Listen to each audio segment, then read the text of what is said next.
Hi, everybody. Welcome to the Azure and AI Show. Seeing Solomon Jeremiah, MVP, MCT from the UK, and myself, Frank Falvey from Cork in Ireland. Solomon is going to do some stuff on Azure networking, and I'm going to do some stuff with Copilot, and we might do a few live demos, maybe with Copilot in Word and maybe Copilot in Excel, and we might even touch on PowerPoint as well if we get time. So over to you, Solomon. You can share your screen with us. Okay, thank you so much, Frank, and thank you everyone for joining us live today. I would be sharing my screen now before I just start to explain what I have for the day. So let me hit my screen.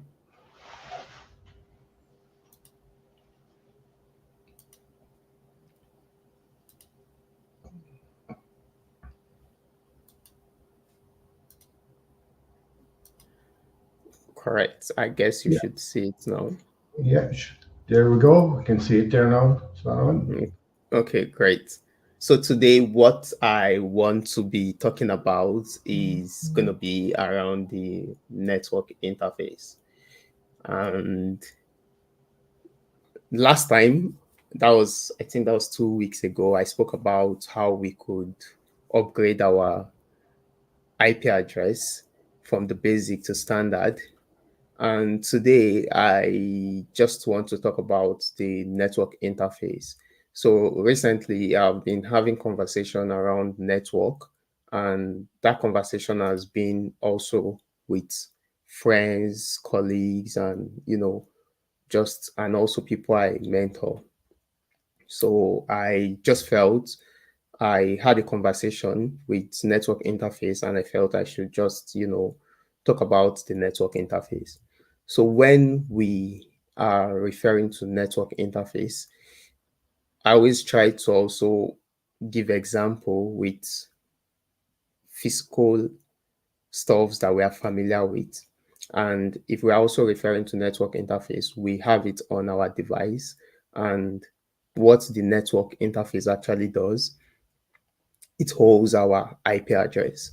And this IP address can either be the private or the public. And if we're looking at Azure, right, when we are setting up our virtual machine, one of the services that gets created is the NIC, and that NIC is the network interface. So when you set up your virtual machine, you probably want it to have an IP and connect on the network.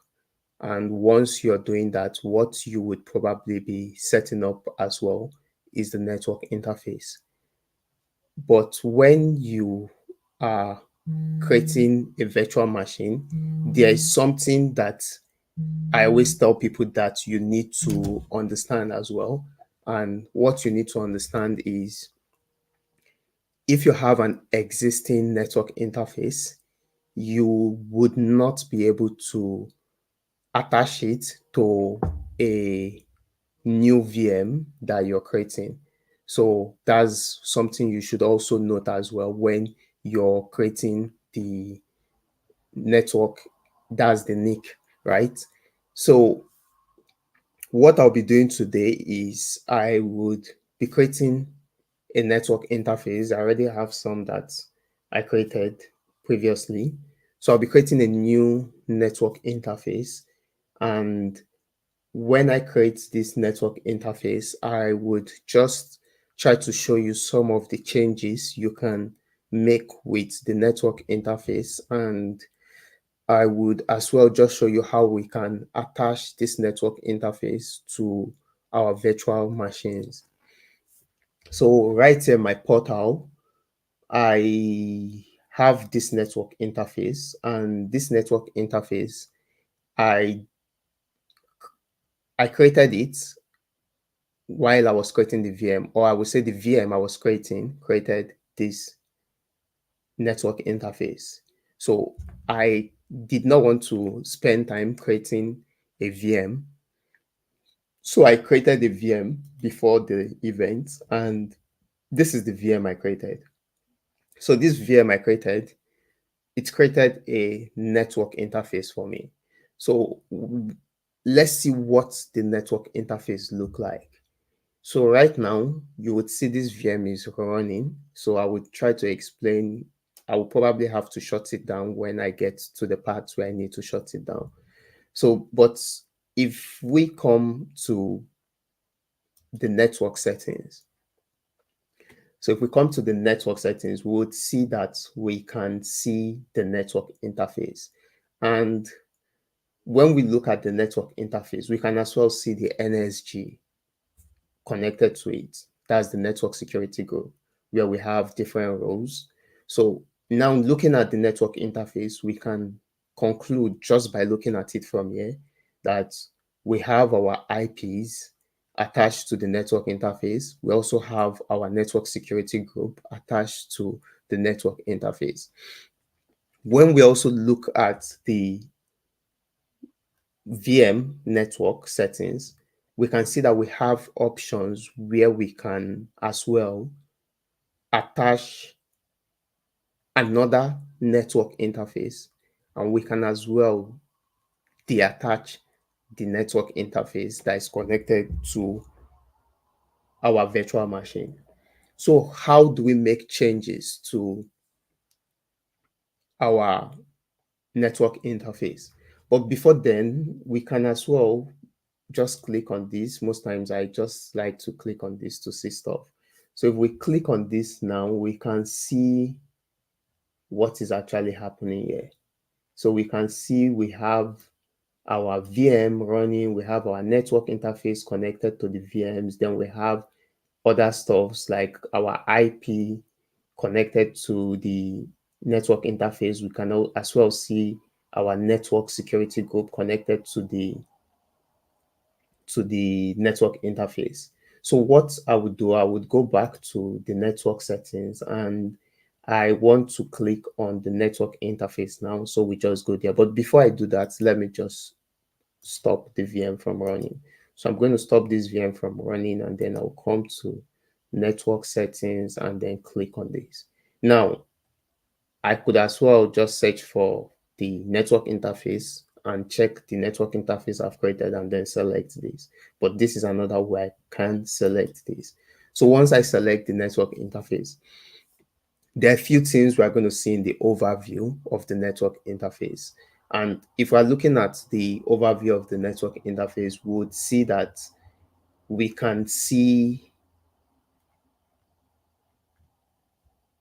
configure your IPs, choose DNS server, and the network security group. You can see this, they are boldly under the getting started. They are showing right here.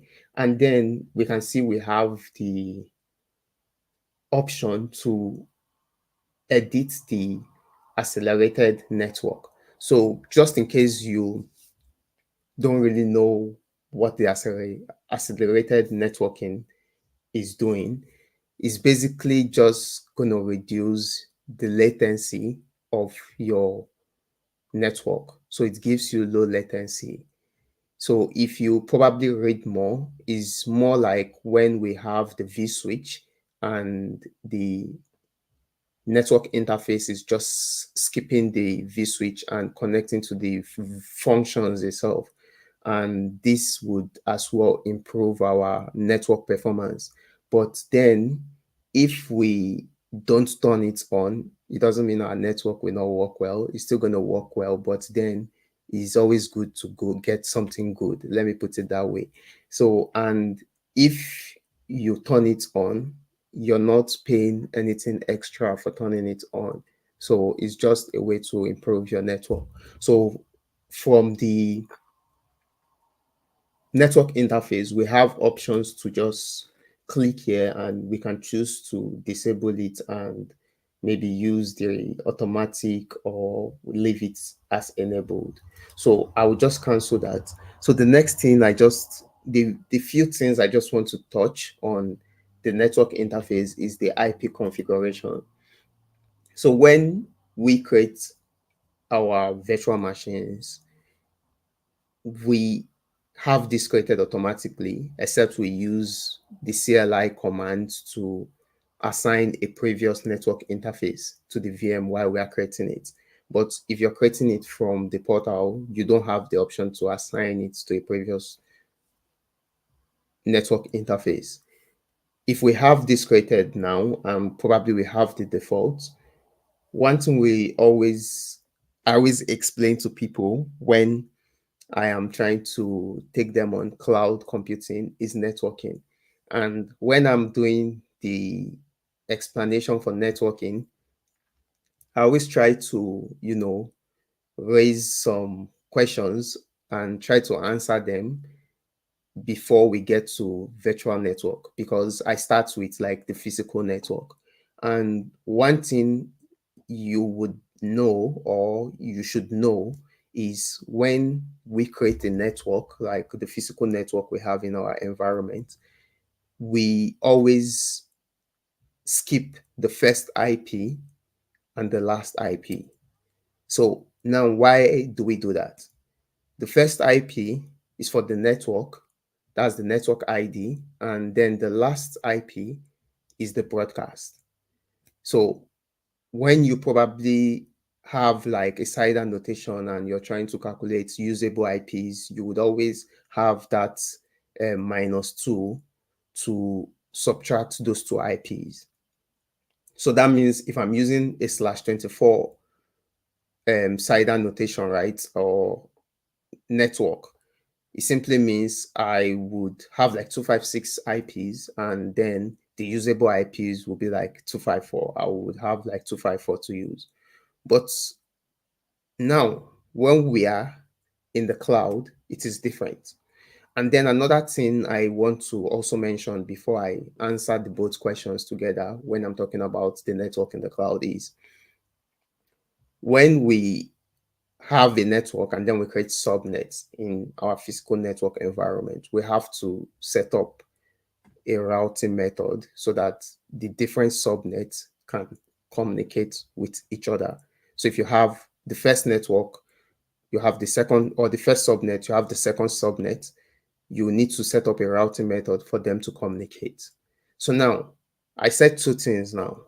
The first is would not use the first IP and the last in our physical network. And then when we have two subnets, they would not be communicating with each other until you set up a routing method for them.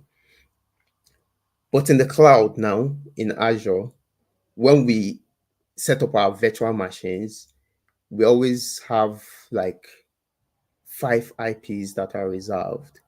And the reason for that is we have the network ID. Azure is as well taking the broadcast ID, and then they are also going to be taking the default gateway.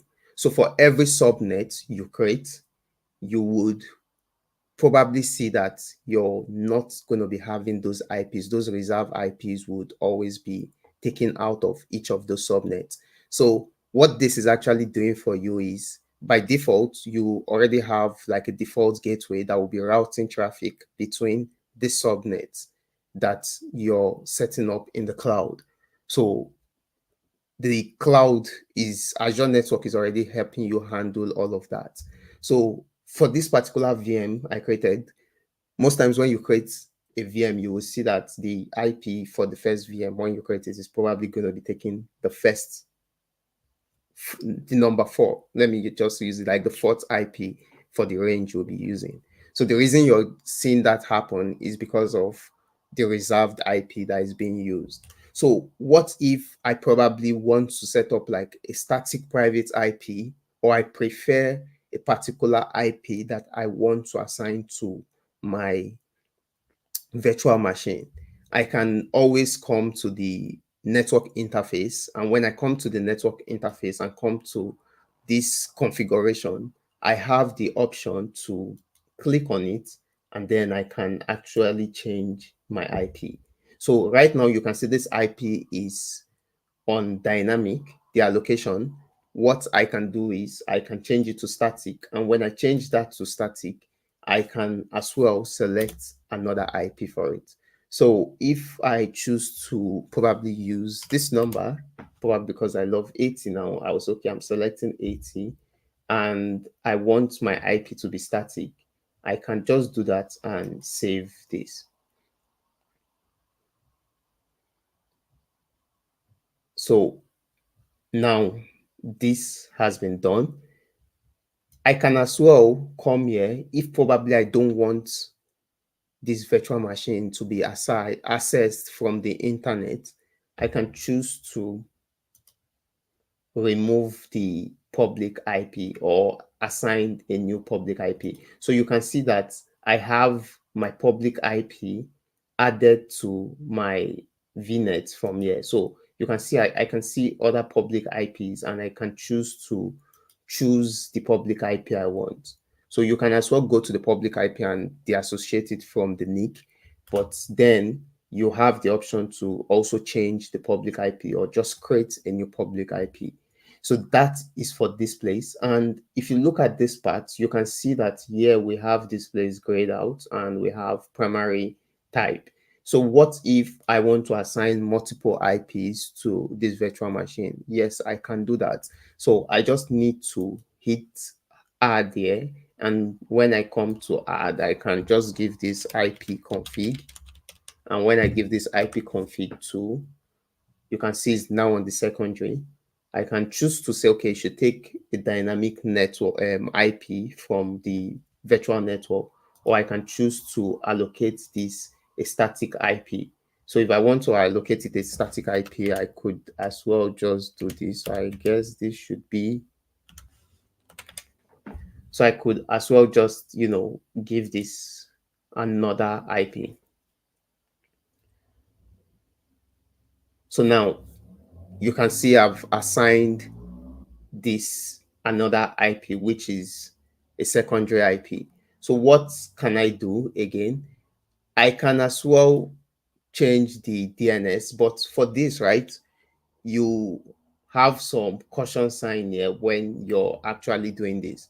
Now, when you're actually setting up DNS, you are likely going to do that on your VNet. But then if for a reason you want to change that, you can as well come here and update it. So if you look at this caution mark, it's saying updating the DNS server for this network interface may restart the virtual machine to which it is attached, and if applicable, any other virtual machines in the same availability set. So this is exactly what is going to happen. And the next one should be telling us about this network interface is attached to a virtual machine that is part of an availability set.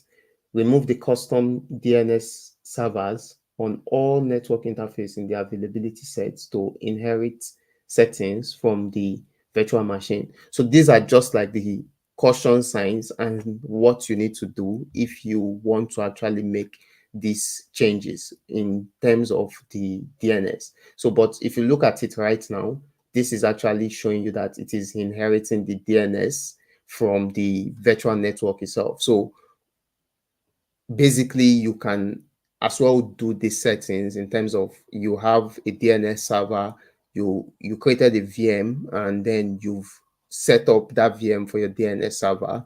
You can as well go to your virtual network and then put in the IP of that particular DNS server. So that is done on the virtual network, but then you can always come to your NIC and set up a custom DNS. So we have the network security group. So for the network security groups, they are basically just some rules that we can set for our virtual machines, right? And if you look at this, we have the NIC, the network interface being attached to this particular network security group. We can choose to drop it if we don't want it and save. What's going to happen is there will be no rules for that particular VM, but then we can choose to associate it to another NSG.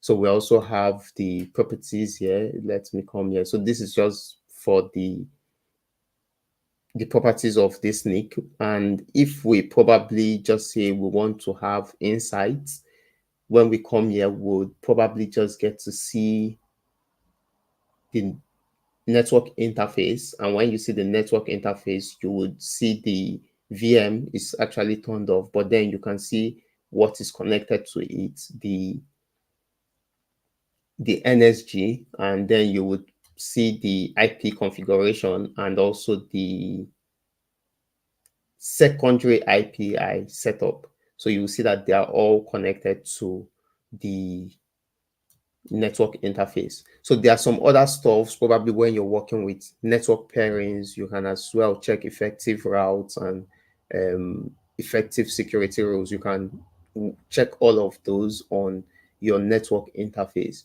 So just before I leave, I would probably want to create another network interface. And when I'm creating this network interface, I would have to just do a few things when creating it. So I would come back here. Okay, this is the network interface. And if I'm creating this network interface, I would want to put it in the same virtual network with my virtual machine. And I would just do that now. So I'm going to hit create. So I would look for, I think this should be where it is. So I would just give this Azure and AI nick. And once I give that, I would,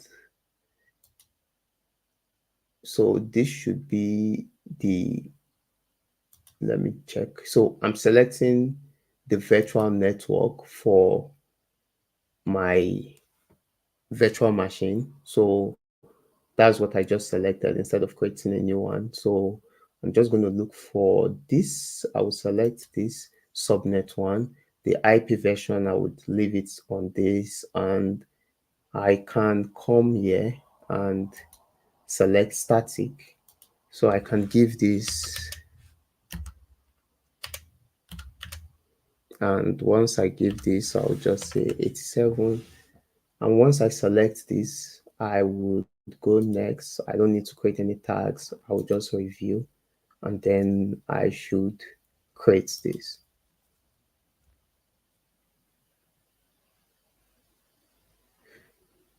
So I'm just going to wait for this to the deployment to be completed. Yeah, so very fast.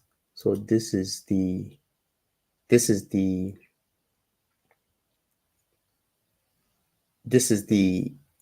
network interface. So if I come here, you can see this wasn't enabled. I can as well just come here and enable it.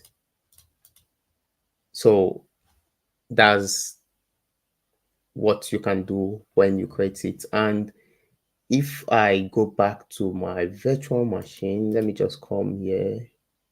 This should be the virtual machine. If I come to, so the virtual machine needs to be they are located.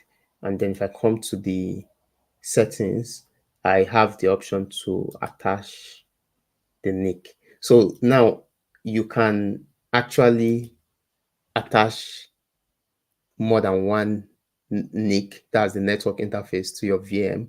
But then you might as well need to configure the guest OS. There are some command prompts that you can use.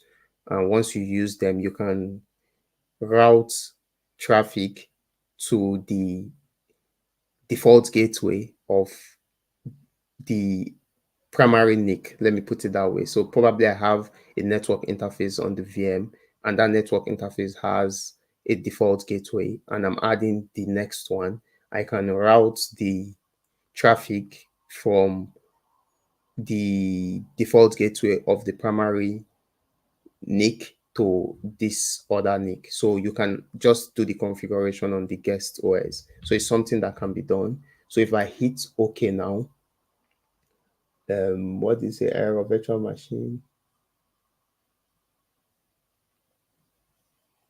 Oh, okay. I think, yeah. So what I just need to do is, let me just go back and disable. So I'm going to duplicate this. So I know I was showing how we could turn on the accelerated networking. So, but I don't need that now because this is already turned on for this network interface. So what I would do is I can just go home and look for this, and I would disable this and just save it.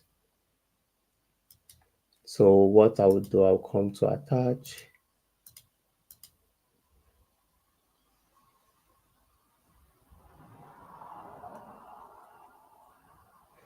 So this should be done now. And so if you look at the network interface right now, you can see my ipconfig tool that I created on the interface. That's the secondary IP is actually showing up here. And now this is the nick I just added now. So if you look at this nick, there's no NSG assigned to it.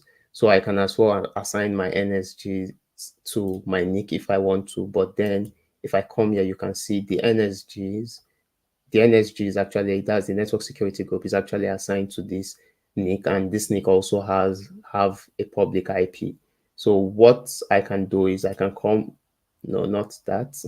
Let me just go back one. So I can come here, and if I click here now, you would see this nick is showing me the configuration, and it's also showing me like the private IP. There's no public IP assigned to it. And yes, so for now, I think that's basically it. And if I choose to detach this, I can as well just hit detach and select. Probably I want to detach the previous one that created the VM created. I can choose it, and if I want to detach this, I can as well just detach this. And once that is completed, I should be seeing this tool. So that should be done now. And yes, so for today, I think that's just all I wanted to talk about. And yes, it has been detached, and this is what is left now. So I think for now, this is all I just have to say about the network interface. And Frank, you can carry on from here. Very good, Solomon. Very good demo and well explained. And I like the new feature that Microsoft put in, the visual effect one, where you can see all their different devices. Yeah, Yeah, it's very, especially for if you're doing a demonstration, you can show somebody all the different things that are connected in. yeah. Very good. Yeah. So is that only just recently added to Azure?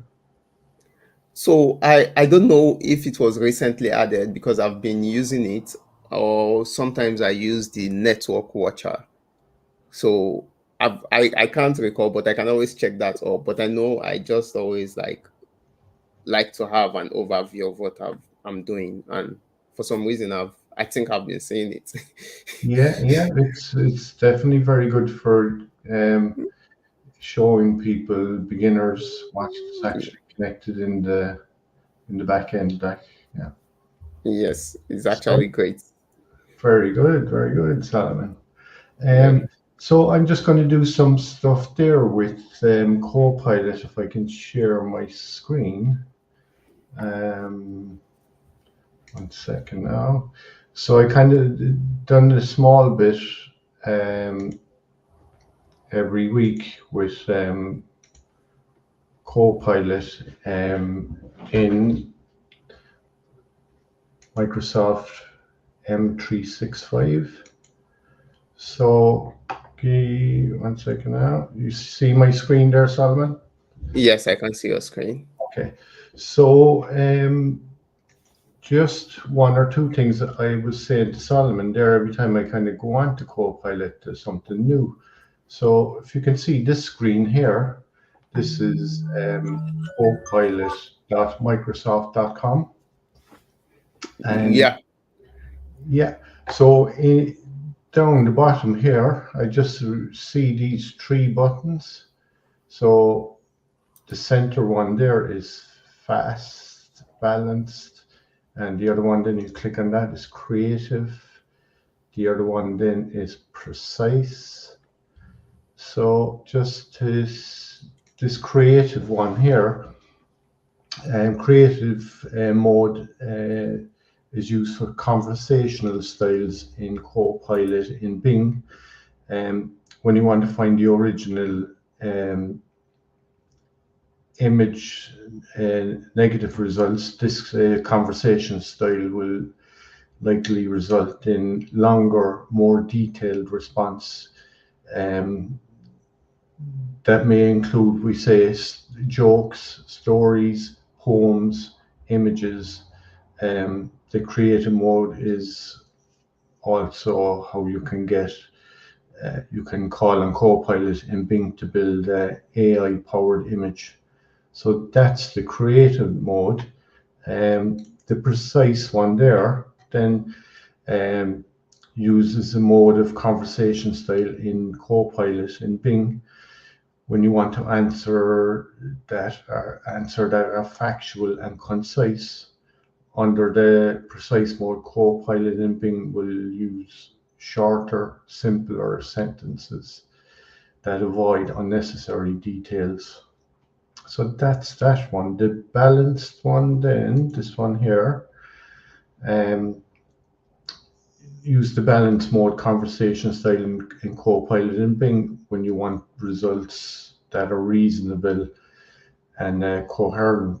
Under balance mode, Copilot in Bing will attempt to provide results that strike a balance between accuracy and creativity. So that's the balanced one. It's kind of using a mixture of the left and the right, creative and precise.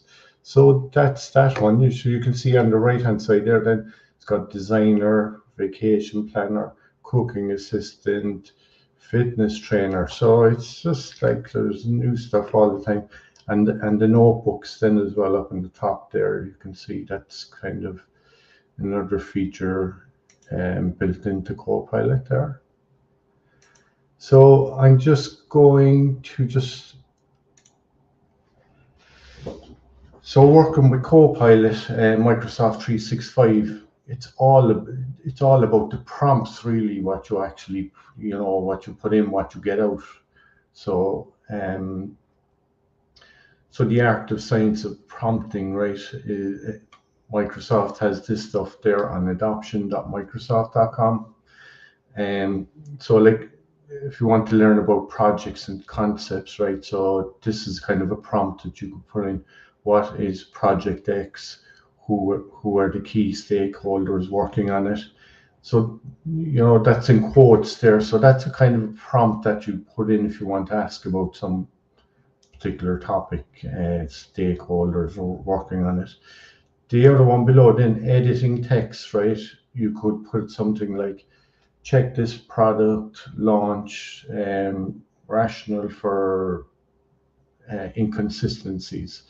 So like you could have a document, text document, and you want to just check something in it. You could just use something like this. The other one then, transform document, right? Transform this frequently asked documents, right?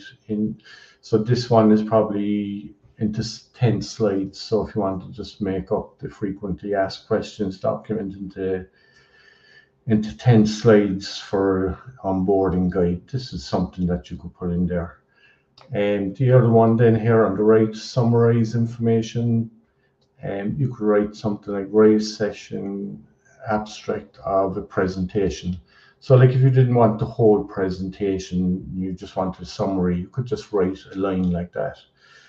And the next one, create engaging content, right? So this one, create a value proposition for Project X, something like that, So these catch up on missed items, right? So this could be something maybe you could use for Teams. If there was a Teams meeting and you didn't want to, if you had access to the Teams meeting and you didn't want to read everything that was mentioned at it, you could just get it to summarize the thing.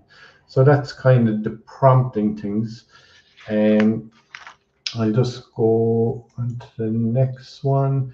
Okay, so these are kind of the do things that you, and there's a list in as well of the don'ts. So it's like, be clear and specific. I'm not going to read the whole lot now, but these are all available online on adoption.microsoft.com. Or if anybody wants to contact me on LinkedIn, I'll give you all the links to it. So keep it conversational, make it flow, give examples of something, ask for feedback, check the accuracy of stuff, you know what I mean? Don't take it for granted that whatever Copilot gives you out, make sure you read it and you know that it's right. And don't just copy and paste it and dump it onto something that somebody reads it and it might be right what you're talking about. Provide details, be polite. I'm always kind of putting in, please Copilot, give me this, So that's kind of that. The don'ts, being vague, right? So if Copilot can't understand what you're asking, it's kind of come back to you, say, I don't understand. So being vague about something is not good. Requesting inappropriate, unethical content. Copilot doesn't like giving out kind of stuff like that. Using slang or jargon or informal language, it doesn't understand that either. So it's going to come back. It's not going to give you what you need. So forget about slang and things like that. Give conflicting instructions. So like if you word something wrong and it's not going to flow, you're not going to get anything back from Copilot that's going to be any good. Interrupt or change topics abruptly. So, if you're kind of in a flow of asking it about something next, you change over to something new, it's going to upset everything. So that's kind of the tech stuff I have here on it. So I'm just going to go over to my,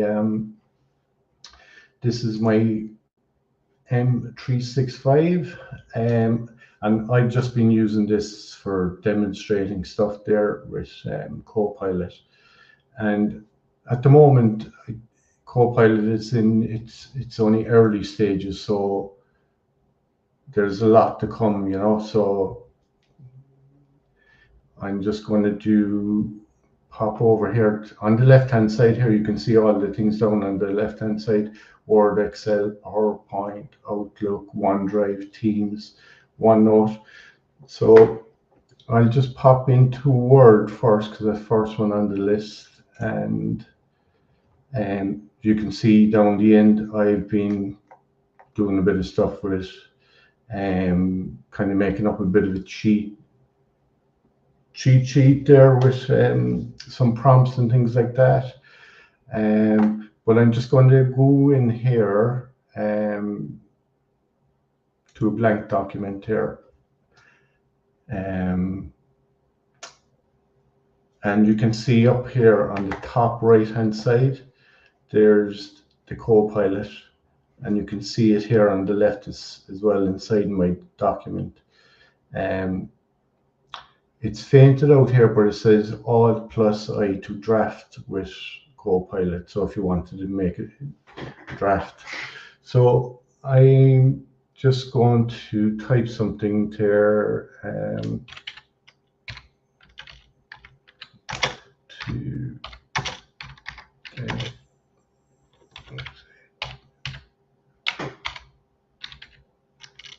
welcome to the Azure and AI Show. W. Okay. So you can see there, the Copilot is on the left there, right? So I could highlight this hit the Copilot. One second now, I just need to close some stuff on my computer.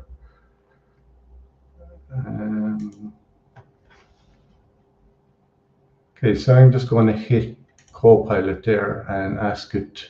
Obviously, this is a bit too small there now to get it to rewrite it. So I'm just going to pick something out of another document I have here.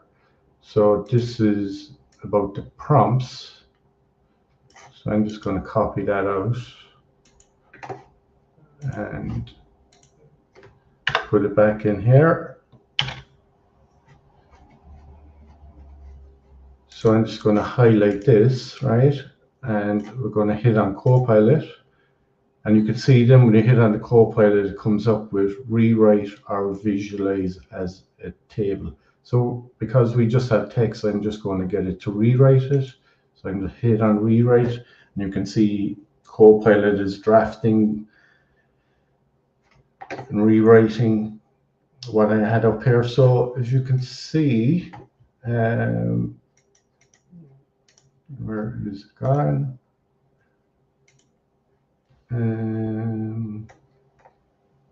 Oops, we'll just do it again. Rewrite. Yeah, so there it is there. Like if you can see the top one, I have a collection of prompts to interact with Copilot, such as definitions, summaries, and assistance. So it's after rewriting that, and it said a set of prompts to use a Copilot, such as definitions. So I put in summaries and help with tasks in Word. So it didn't really change much there, but the next one down here, instead of offers help with formatting, gives assistance with layout. So it gives you 3 of them. Can we see? So there's the next one here. So the top one, it changed. It says a list of content type to use with Copilot. So our top one was a collection of prompts. So this one has given us a list. So it'll rewrite stuff for you a couple of times. And if you want to keep it or insert it below, you're given the options here. So that's kind of one of the things you can actually do with Copilot and get it to rewrite stuff on that. If you click on the Copilot up here on the top, it opens up here on the right hand side then. So it gives us an option. If we want to highlight that, we can come over here and it's giving us an option here, right? We can summarize the document, or we can ask questions about the document. So what we'll do is we'll just summarize it for now. So hit on Copilot, summarize the document. And you can see there it's looking over things and it's working on it. It normally kind of comes back in around 30 seconds or so. So it says still working on it, almost there. So it's after pulling up this. So it's after bullet pointing what's there, right? So the document title, it's a bullet point that is prompt list, and it's about document assistant, translation help, page structure. So if you wanted to copy this and put it into the document, you could just copy that, drag over here, and paste it in. Just one other things for if there's somebody new that's first time here. The other things down here in the bottom is you can type in stuff here to ask stuff. Copilot, like maybe you want a word count. So you could ask it like a word count. Okay, so and then you can either hit the arrow here and send it, or you can hit the enter key on your keyboard and hit enter. So instead of you going up to the buttons and highlighting your document and see how many words are actually in it. So there it gives you there, look. If you didn't know, it says, I think you meant to ask word count. The total word count of the document is 176 words. So things like that Copilot can help you with. So the other thing here is prompts. So if you wanted to have a look at a few example prompts, you can click on here, and then that pop up here. And if you want to understand stuff, or you want to ask stuff, or if you want to view more prompts, you can hit on this button, and this will pop up this window here. So if you know, it gives you stuff like summarizing a document, understand quickly, and brainstorm stuff, and it gives you a drop down window up here then as well if you want to ask or understand stuff. And then down at the bottom right hand corner here, so see all prompts in the Copilot lab. So I just click on that just to give you a flavor of that. And so it brings up this window here from the Microsoft Copilot lab. So this one here gives you a drop down window. If you wanted to use stuff in PowerPoint, Outlook, or Word, you can click on that. And it gives you another category here then on the right hand side. So if you wanted to edit, create, ask, understand. So if we just say, click on PowerPoint, go back to our categories here. So we want to create something, right? So then you can see the boxes below changing with the different prompts and styles. So like create a presentation about whatever, it's giving us Hawaii there. So yeah, that's the prompt. So we'll just go back to our Word document. And the other thing then here is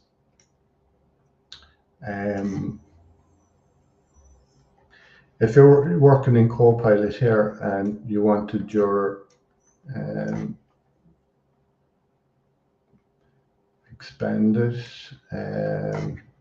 if you didn't want to type and you just wanted to talk in stuff into it, you can hit on the microphone here and Copilot, put the Azure and AI in the header and footer, please. Click the microphone off and then hit send. We'll see, will it put in what I asked it there. Okay, so unfortunately I cannot make changes to the document itself, but I can answer general purpose questions about these documents. If you want me to be able to do this in the future, please provide feedback. Okay, so Microsoft wants people, if stuff goes wrong with it, like stuff like that now put in the header and the footer and the Word document is something people do. So if you wanted to give them the feedback, down the bottom here, you can type in feedback, give feedback to Microsoft. So that's the Word thing. I just wanted to give you a look at maybe Excel, just a quick demo in the Excel. So you can see I have a few of them here already. So first of all, I just go into a blank one just to show you that one. So it's just loading up a blank Excel sheet. So you can see the Copilot up in the top right hand corner here where I the mouse. So I'm just going to click on that one and we'll see what actually comes up then. It's loading on the right hand side. So if you can just see, all these things are actually grayed out. They won't actually do anything for you. And the reason for that is that we don't have actually anything in the Excel sheet. So down the bottom here, it says start with an Excel table. You need an Excel table in this sheet to continue. If you want to see an example of it, I have one ready. So it gives you just to try an example. So we'll just click on it and see what example it will give us. So yeah, there's the scroll back up now to the top. And now you can see the things that were grayed out earlier, they're all ready to use. So if you want to use any of these, you need to click on this into the Excel sheet for any of it to work. So I'm just looking at so we got budget and revenue. So I'm just going to ask it. So we'll use the microphone. Okay.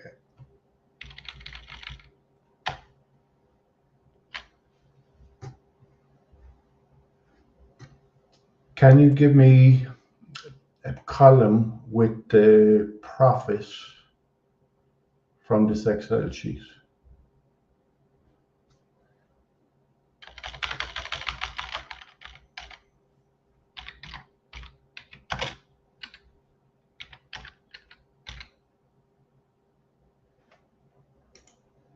And I just hit enter. Okay.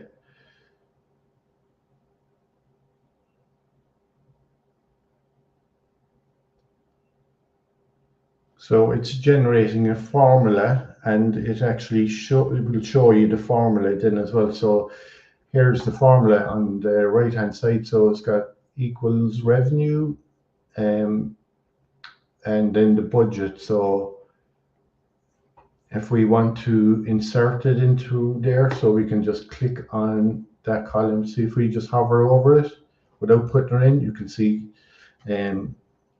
on I there. So we can just hit this one here, insert the column, and there it goes. So as you can see, the profit, so that's this one minus that one, and that gives us this. So 500 from 698 gives us 6,480. So that's good. So we still have this one highlighted, so we can ask it to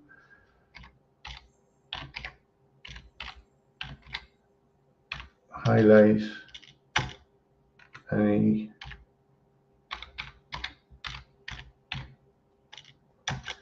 under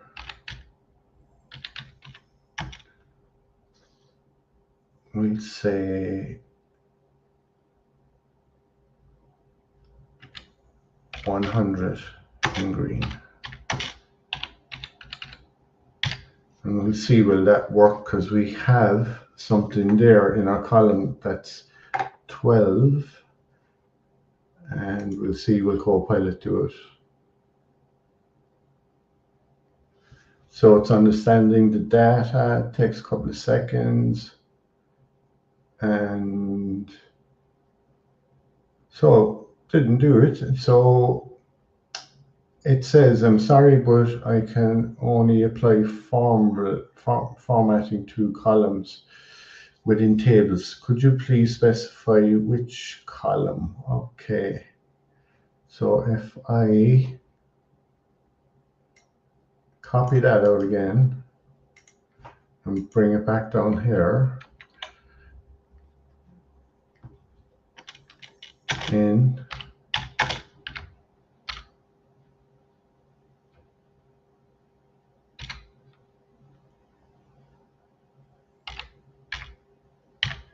so in column I, see will that do it?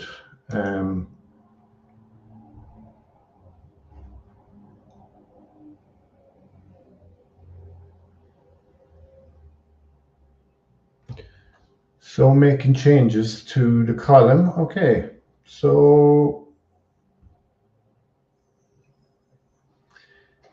it highlighted the one in the green, but I'm not sure why it highlighted this one.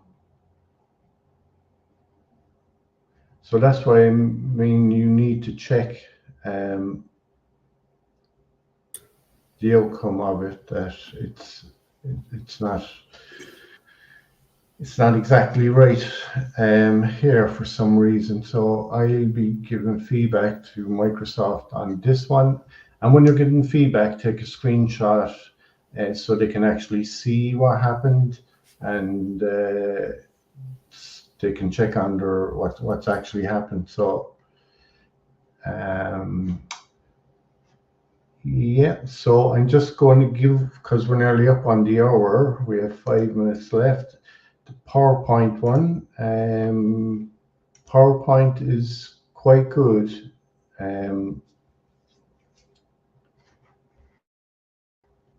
So this one here, right? So we got our Copilot up in the top right. Again, we click on that. It's just still loading.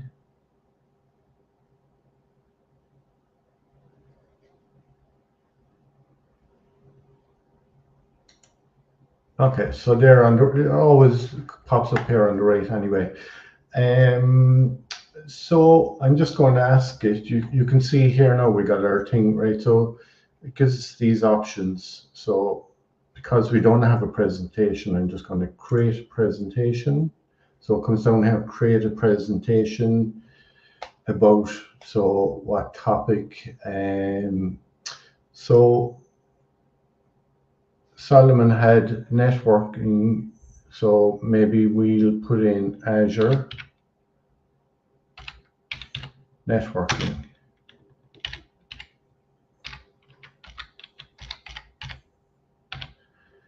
So presentation about Azure networking, and we're just going to hit the send button, or you can hit the enter button, anything. So we'll just hit the send button. And I see that normally depends on the size of the topic, how many slides come out. But if it's a simple topic, you'd normally get 5 or 6 slides.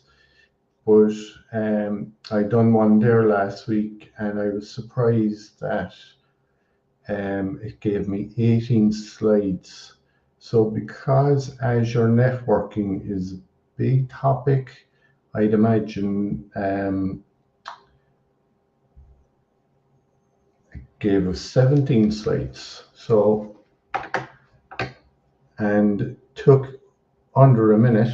So welcome to Azure. Okay, so maybe we just have to just do a little bit of editing or whatever. Explore Azure network infrastructure on the cloud. Okay, so presentation overview, Azure networking fundamentals, virtual networks. So it's given us subnet, it's given us all the components of the actual networking, Azure VPN gateway, express route, Azure load balancing. We have somebody here next week that's Aaron. He's going to do some stuff on Azure load balancing. So, and just one other thing that I like about the PowerPoint presentation thing, if you can see, I'll just pull it up here down the end. It actually gives you all the notes, speakers notes. So for this particular one here, Azure Traffic Manager. So it says down the end, Azure Traffic Manager enables you to distribute traffic across multiple endpoints, such as virtual machines or web apps in different regions. We will discuss the benefits of using Traffic Manager and how to configure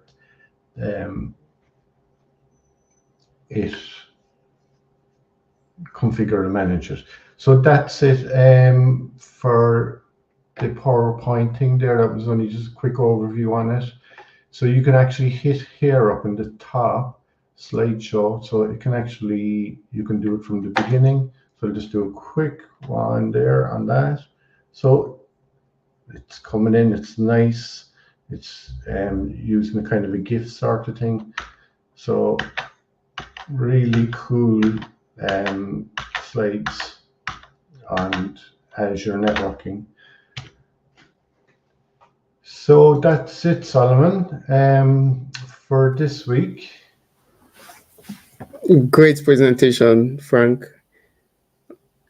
Thank you very much. Yeah. So how fast to pull up 17 slides there all about Azure networking, like it's Yeah, that's actually a great thing. And also apart from the fact that you can, get those slide and then, use them to fit your own purpose. You can readjust them and, you know, use them. And for me, if I actually want to leverage Copilot, I would personally like create my presentation and then maybe ask Copilot to help me, either rewrite it, then I can compare both and see what to get from it, because that way Copilot will actually know exactly what you're looking at. It will get more information, and then with those information it can now build more or better information for you, and then from there you can actually use the best out of it. very good. So we're up on the hour there. So we're going to leave it until next week. We'll be back here again with some more Azure AI stuff and Copilot. Thanks again, Solomon, for your great demonstration on Azure networking. And see you all next week. Yeah, Thank thank you. you. See you all. Bye.